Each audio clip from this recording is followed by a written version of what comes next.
সহস্ৰাধিক গণসমাৱেশেৰে আৰম্ভ হ'ল CPMৰ ২৪ সংখ্যক অসম ৰাজ্যিক সন্মিলন। উপস্থিত ত্ৰিপুৰাৰ প্ৰাক্তন মুখ্যমন্ত্ৰী মানিক চৰকাৰ আৰু CPMৰ পলিট ব্যুৰোৰ সদস্য নীলোৎপল বসু। আজিৰ পৰা তিনিদিনীয়া কাৰ্যসূচীৰে আৰম্ভ হ'ল CPMৰ ২৪ সংখ্যক অসম ৰাজ্যিক সন্মিলন। গুৱাহাটীৰ ফাঁচী বজাৰ জাহাজঘাটত সহস্ৰাধিক গণসমাৱেশেৰে অনুষ্ঠিত আজিৰ সন্মিলনত নিৰ্দিষ্ট বক্তা হিচাপে উপস্থিত থাকে ত্ৰিপুৰাৰ প্ৰাক্তন মুখ্যমন্ত্ৰী তথা CPMৰ জ্যেষ্ঠ নেতা মানিক চৰকাৰৰ লগতে পলিট ব্যুৰোৰ সদস্য নীলোৎপল বসু। লগতে উপস্থিত থাকে বিধায়ক মনোৰঞ্জন তালুকদাৰ, দলটোৰ কেন্দ্ৰীয় কমিটিৰ সদস্য ইছফাকুৰ ৰহমান, ৰাজ্যিক কমিটিৰ সম্পাদক সুপ্ৰকাশ তালুকদাৰ, জ্যেষ্ঠ নেতা হেমেন দাস, উদ্ধৱ বৰ্মন আদি কেইবাগৰাকীও ব্যক্তি। গণশিল্পী ঘনকান্ত ডেকাই আৰম্ভণি গীত পৰিৱেশন কৰি অনুষ্ঠানটোৰ শুভাৰম্ভ কৰে।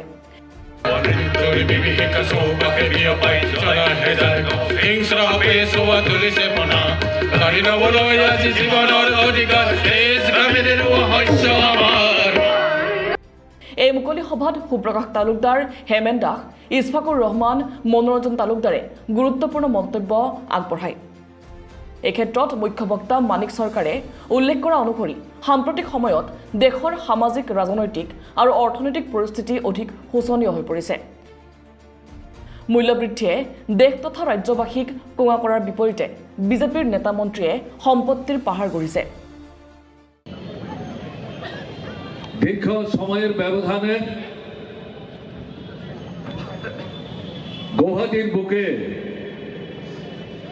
আমাদের পার্টির ডাকে আজকের এই সমাবেশ।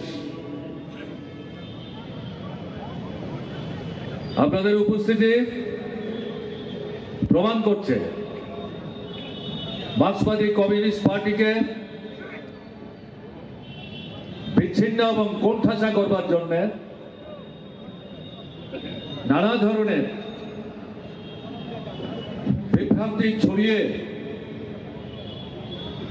জনগণকে মার্ক্সবাদী কমিউনিস্ট পার্টি থেকে দূরে সরিয়ে নিয়ে যাওয়ার যে অপচেষ্টা, তা যে ব্যর্থ হয়েছে, এই সমাবেশে উপস্থিতির মধ্য দিয়ে আপনারা এই সত্যই কিন্তু প্রতিষ্ঠিত করলেন। তার জন্য আপনাদেরকে আরেকবার বিশেষভাবে অভিনন্দন জানাচ্ছি। 2025-এর 5ই জানুয়ারি এই সমাবেশ হচ্ছে। স্বভাবতই আমার কথা শুরু করবার আগে আপনাদের মাধ্যমে আসামের সমস্ত অংশের জনগণকে এবং আমাদের দেশে সমস্ত অংশের জনগণকে নূতন বর্ষে শুভেচ্ছা জানাচ্ছি। আমার আগে 6 জন বক্তা বক্তৃতা করে গেছেন, আন্তর্জাতিক কথা বলেছেন, জাতীয় পরিস্থিতি সম্পর্ক খানিকটা উল্লেখ করার চেষ্টা করেছেন। বিশেষভাবে আসাম রাজ্যের যে পরিস্থিতি চলছে, বিজেপি শাসনে দুর্বিষহ যন্ত্রণাকর যে অবস্থা, সে সম্পর্কে বিস্তৃতভাবে বক্তারা তুলে ধরবার চেষ্টা করেছেন। স্বাভাবিক কারণে খুব বেশি সময় নিয়ে কথা বলে আপনাদেরকে ভারাক্রান্ত করা আমার দিক থেকে অনুচিত হবে। আমি অত্যন্ত সীমাবদ্ধ পরিসরে জাতীয় কিছু গুরুত্বপূর্ণ ঘটনা বিষয়ে বলি, যেগুলোর সাথে আসামের জনগণের স্বার্থ নিবিড়ভাবে সম্পর্কযুক্ত, সেই বিষয় সম্পর্কে 2-4 কথা বলব। আমাদের দেশের অর্থনৈতিক, রাজনৈতিক, সামাজিক পরিস্থিতি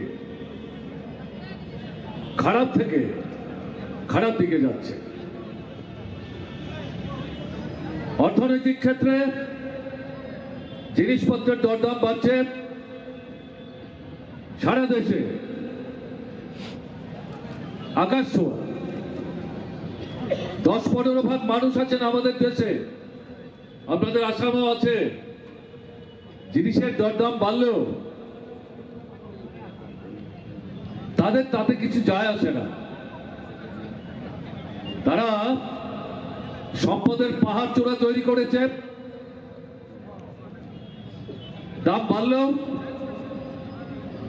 তাতে তাদের পরিবার পরিচালনার ক্ষেত্রে সমস্যা তৈরি করে। কিন্তু 80 থেকে 85 ভাগ মানুষ, কৃষক, ক্ষেতমজুর, শ্রমিক, ছোট মাঝারি ব্যবসায়ী, শিক্ষক, কেরানি, কর্মচারী, মধ্যবিত্ত মেহনতি মানুষ, তারা প্রত্যক্ষ পরোক্ষভাবে এই মূল্য বৃদ্ধির কারণে আক্রান্ত হচ্ছেন, বিধ্বস্ত হচ্ছেন। সবচাইতে বেশি বিপর্যস্ত বোধ করছেন আমাদের ঘরের মায়েরা, বোনেরা। তাদেরই রান্না করতে হয় এবং মানুষ যখন খেতে বসে খাবার তুলে দিতে হয়, এবং এটাই হচ্ছে অভিজ্ঞতা। সবাইকে খাবার দেওয়ার পর অনেক পরিবারে মায়েরা, বোনেরা না খেয়ে, অভুক্ত থেকে এক গ্লাস জল খেয়ে আলো নিভিয়ে দিয়ে, কাউকে কিছু না বলে, কারোর বিরুদ্ধে কিছু অভিযোগ না রেখে তিনিও ঘুমিয়ে পড়ার চেষ্টা করছেন। এটাই হচ্ছে জীবনের তিক্ত অভিজ্ঞতা। একে অস্বীকার করবার কোনো সুযোগ নেই। জিনিসের দাম কমানো যায় না এটা আমরা মনে করি না, ভারতের কমিউনিস্ট পার্টি মাত্র।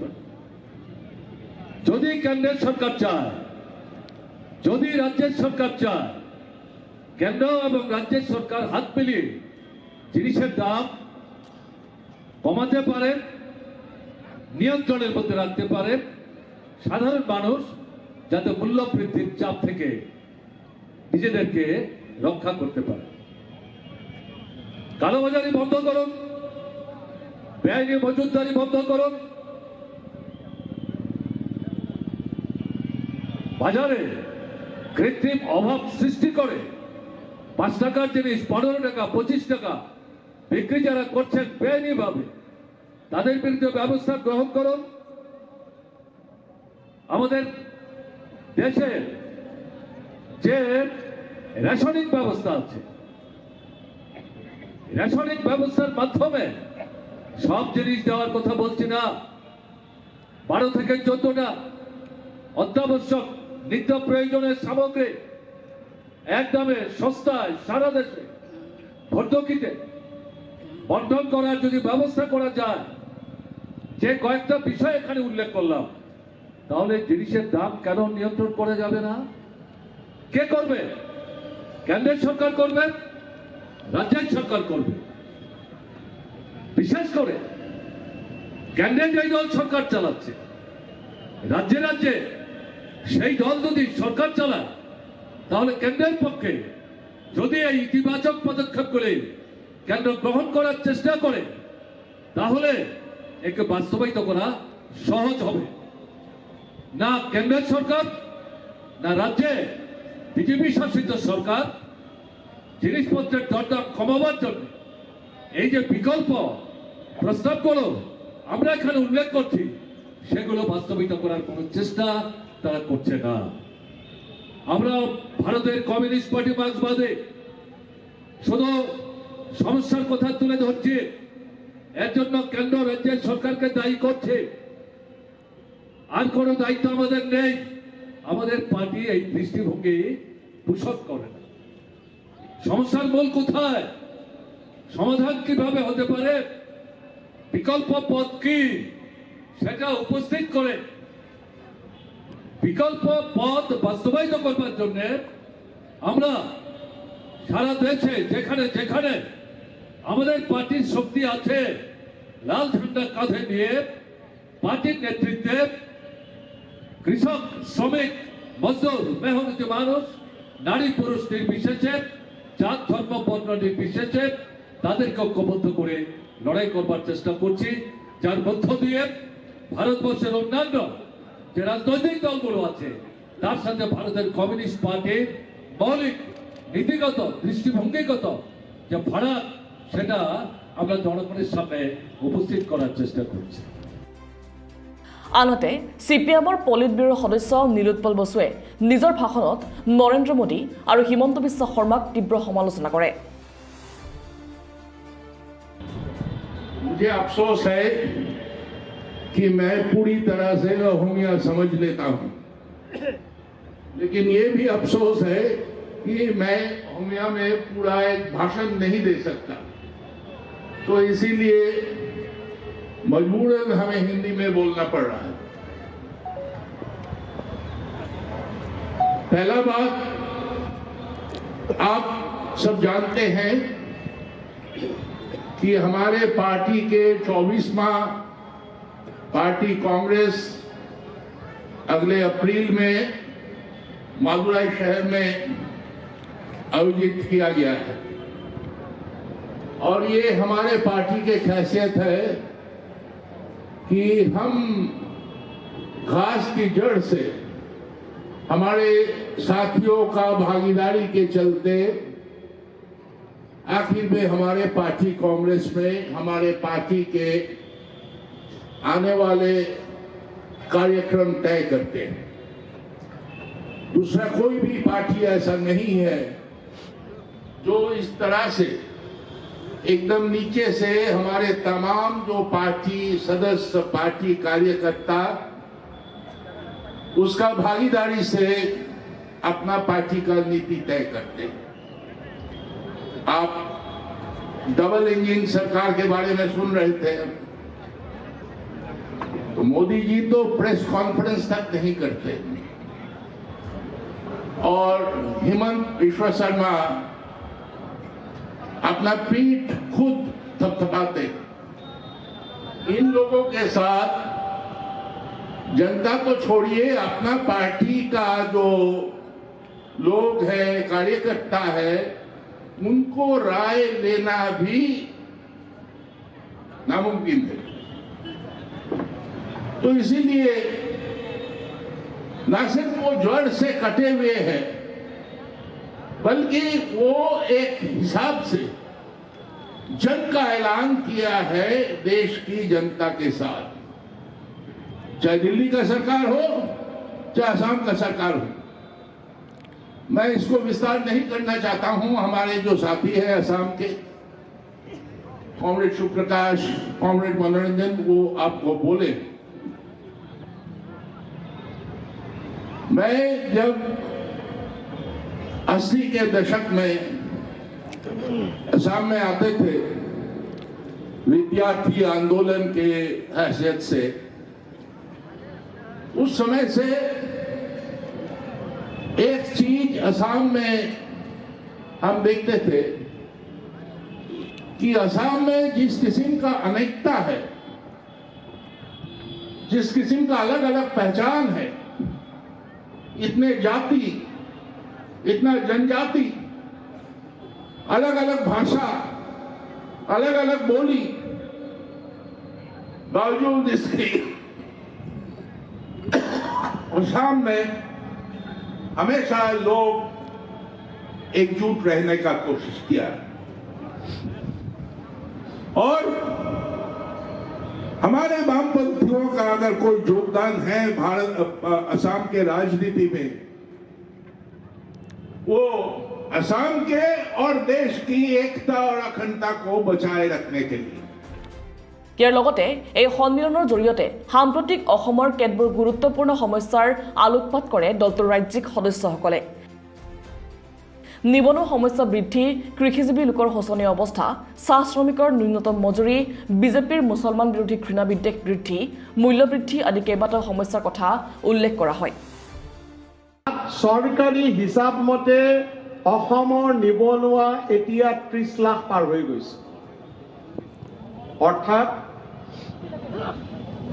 10% মানুহ এতিয়া অসমত নিবনুৱা।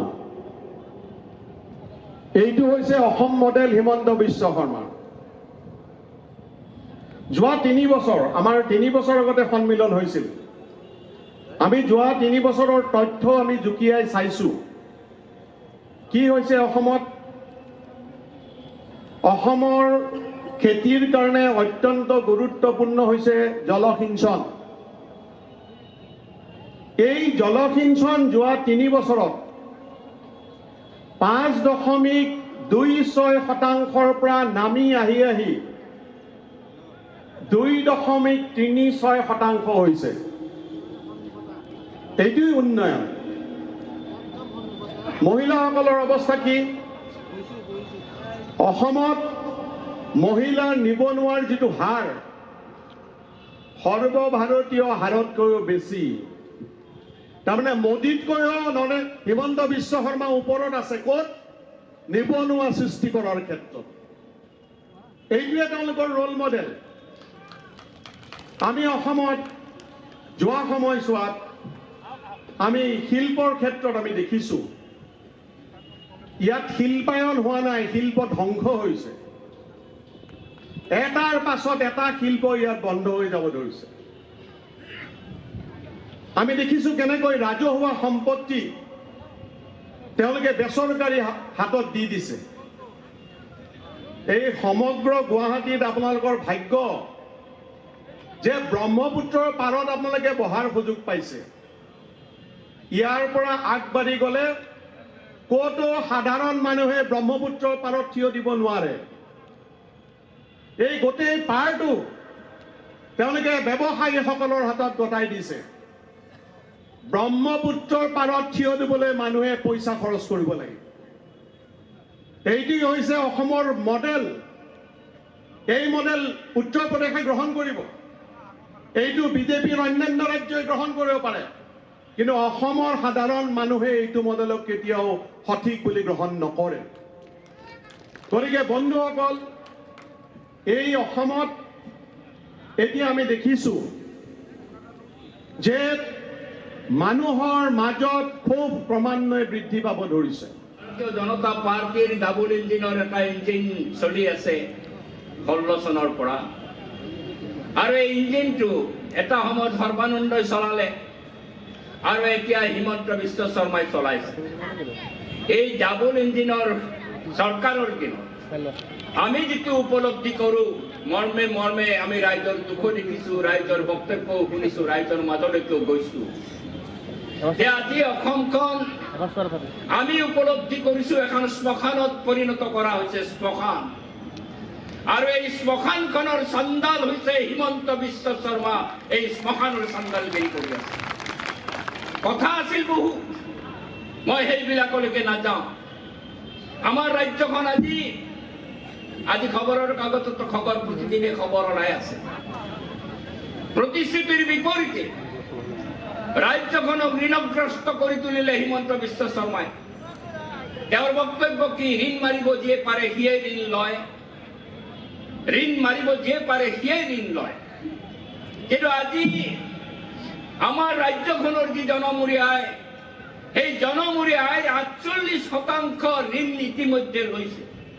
মাৰ্চ মাহলৈকে 1,50,900 কোটি টকা ঋণ লৈছে।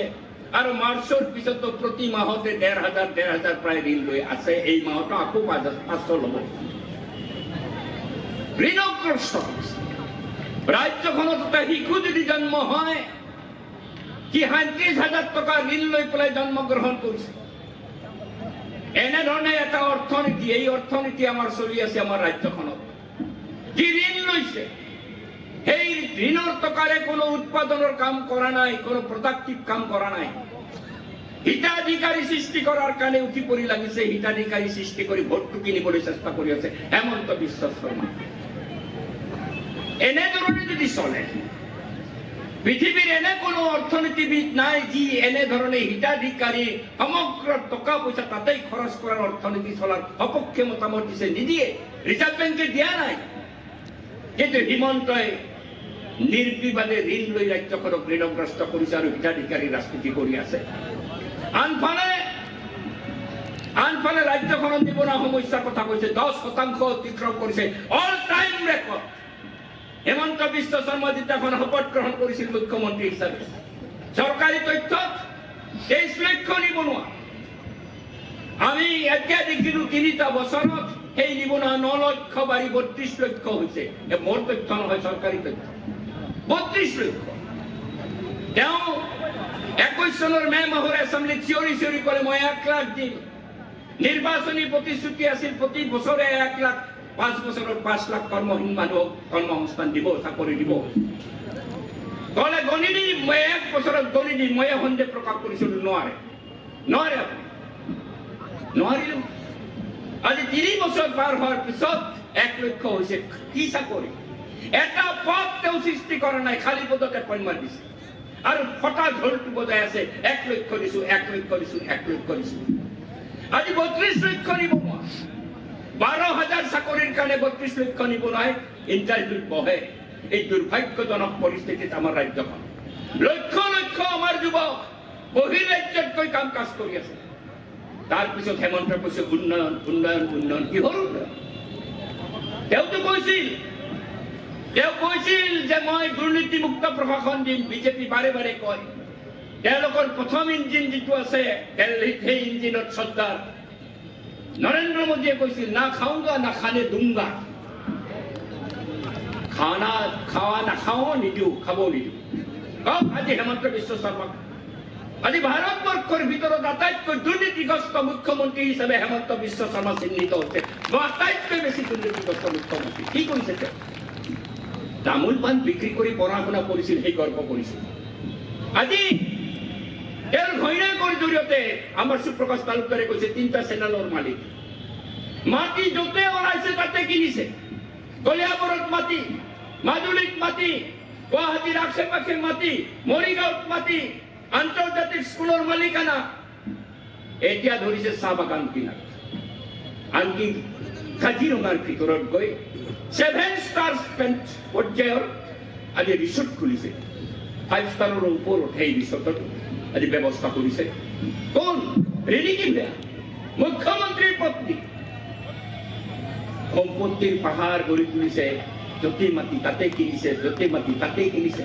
অকল মুখ্যমন্ত্ৰীৰ পত্নী নহয় এইখন মন্ত্ৰী সভাৰ প্ৰতিজন মন্ত্ৰী মই চেলেঞ্জ কৰি কৈছো প্ৰতিজন মন্ত্ৰী চাহ বাগিচা কিনাত আৰম্ভ কৰিছে মাটি ওলালেই কিনিছে প্ৰতিজন মন্ত্ৰী মাটি কিনিছে আমিনগাঁৱৰ আশে পাশে মন্ত্ৰী মাটি কিনিছে কাৰণ আইনখন বহিছে ৰাজধানীখন লাহে লাহে উত্তৰ পাৰে নিব হিমন্ত বিশ্ব শৰ্মাৰ অভিলাষী আঁচনি আৰু মন্ত্ৰীসকলক আশে পাশে মাটি কিনিবলৈ দিছে চাহ বাগিচা কিনিবলৈ দিছে এই ধৰণৰ লুণ্ঠন তাৰ পিছত কয় দুৰ্নীতিমুক্ত প্ৰশাসন এই চৰকাৰে এতিয়া সাম্প্ৰদায়িকতাৰ যিটো ৰাজনীতি কৰিছে প্ৰতিদিন ৰাতিপুৱা উঠি মুছলমানৰ বিৰুদ্ধে বিদ্বেষ সাম্প্ৰদায়িক বিষ-বাষ্প বিয়পাই দিয়াৰ কাৰণে উক্তিৰ পিছত উক্তি ভোটত আহিলে আকৌ সেই মুছলমানৰ ওচৰত গৈ আকৌ ভোট ভিক্ষা কৰে আটাইতকৈ সাম্প্ৰদায়িক মুখ্যমন্ত্ৰীজন আজি আমাৰ ৰাজ্য অসমত আছে এনে এক অৱস্থাৰ মাজত আমি 24তম পাৰ্টি সন্মিলন যেতিয়া সংগঠিত কৰিম আমাৰ সন্মুখত এটাই লক্ষ্য আমি স্থিৰ কৰিবলৈ বিচাৰিছো সেইটো হৈছে গণ আন্দোলন গঢ়ি তুলি যেন তেন প্ৰকাৰণে হেমন্ত বিশ্ব শৰ্মাক এই ব্ৰহ্মপুত্ৰত তাতে উটাই দিব পাৰো তাৰ কাৰণে পৰিকল্পনা কৰিম এইটোৱে আমাৰ কাম ব্ৰহ্মপুত্ৰত উটাই দিব লাগিব হেমন্ত বিশ্ব শৰ্মা ভাৰতীয় জনতা পাৰ্টি RSSৰ যিটো নেক্সাছ অসমখনক ধ্বংস কৰিবলৈ বিচাৰিছে তাক ব্ৰহ্মপুত্ৰত উটাই দিয়াৰ বাহিৰে আমাৰ কোনো বিকল্প নাই এই কামটো আমি কৰিব লাগিব পঞ্চায়ত আহিছে যুঁজিব লাগিব যি য'তে আছো যুঁজিব লাগিব আৰু 26ক টাৰ্গেট কৰিব লাগিব আৰু 26ত কেনেকৈ নিৰ্বাচন খেলিম সুপ্ৰকাশ তালুকদাৰে কৈছে আমাৰ য'ত শক্তি আছে আমাৰ বাম শক্তিক আমি আৰু আগবঢ়াই লৈ যাম CPM-ৰ শক্তিক আৰু বিস্তাৰিত কৰিম কিন্তু অকলে আমি নোৱাৰো এই কথা আমি জানো অকলে নোৱাৰো গণতান্ত্ৰিক ধৰ্মনিৰপেক্ষ শক্তি আমি ঐক্যবদ্ধ হ'ব লাগিব এই চেষ্টা আমি প্ৰতিনিয়ত কৰিছো ভাৰতৰ কমিউনিষ্ট পাৰ্টি মাৰ্ক্সবাদী কিন্তু আমাৰ ৰাজ্যৰ দুৰ্ভাগ্য বৃহত্তম দলটো হৈছে কংগ্ৰেছে এতিয়ালৈকে তেওঁলোকে চেক্ৰিফাইচ কৰিবলৈ ৰাজি হোৱা নাই নিৰ্বাচন আহিলে কি এটা উঠি যায় সব চিটতে তেওঁলোকে খেলিবলৈ বিচাৰে আমি স্পষ্টভাৱে কৈছো কংগ্ৰেছ যদি বিজেপিক পৰাজিত কৰিবলৈ তোমালোকে বিচৰা তেতিয়াহ'লে নামি অহা দললৈকে নামি অহা সকলো গণতান্ত্ৰিক ধৰ্মনিৰপেক্ষ ৰাজনৈতিক দলক ঐক্যবদ্ধ কৰা আমি সেই আহ্বানে ৰাখিছো চেক্ৰিফাইচ কৰিব লাগিব কংগ্ৰেছে আৰু কৰে যদি কৰে মই স্পষ্টভাৱে কৈছো 26ত হেমন্ত বিশ্ব বিজেপিক আমি পৰাজিত কৰিব পাৰিম ইতিমধ্যে বাই ইলেকশ্যনত তাৰ আমি ইণ্ডিকেশ্যন পাইছো অকল ধলাই কিমান সিটত কিমান সংখ্যক ভোটত জিকিছিল ধলাই, কিন্তু যোৱাবাৰ ইলেকশ্যনত মাত্ৰ 9,000 ভোটত জিকিছে। যদি ঐক্য হলহেঁতেন, আমি মাৰ্ক্সবাদী কমিউনিষ্ট পাৰ্টি যদি ৰাস্তাত নামিলোহেঁতেন, ৰাইজৰ দল যদি ৰাস্তাত নামিলেহেঁতেন, আজি জাতীয় পৰিষদ যদি ৰাস্তাত নামিলেহেঁতেন, ধলাই হাৰিলেহেঁতেন। কংগ্ৰেছে যদি আকৰ্ষণ মনোভাৱ নললেহেঁতেন, বিহাৰীত হাৰিলেহেঁতেন। ঐক্য গঢ়ি তোলা হলে বঙাইগাঁৱত হাৰিলেহেঁতেন। কষ্ট হৈছে, ছবি স্পষ্ট হৈছে। এতিয়া সেইকাৰণে আমি কৈছো যে ঐক্য গঢ়ি তুলিব লাগিব। যদি তোলে ভাল, নুতুলিলে অসমখনৰ এটা সৰ্বনাশ হব ভৱিষ্যতে। সৰ্বনাশৰ ৰাস্তাটোলৈকে আমি কৈ আছো। এই সৰ্বনাশ আমি এৰিব বিচাৰিছো।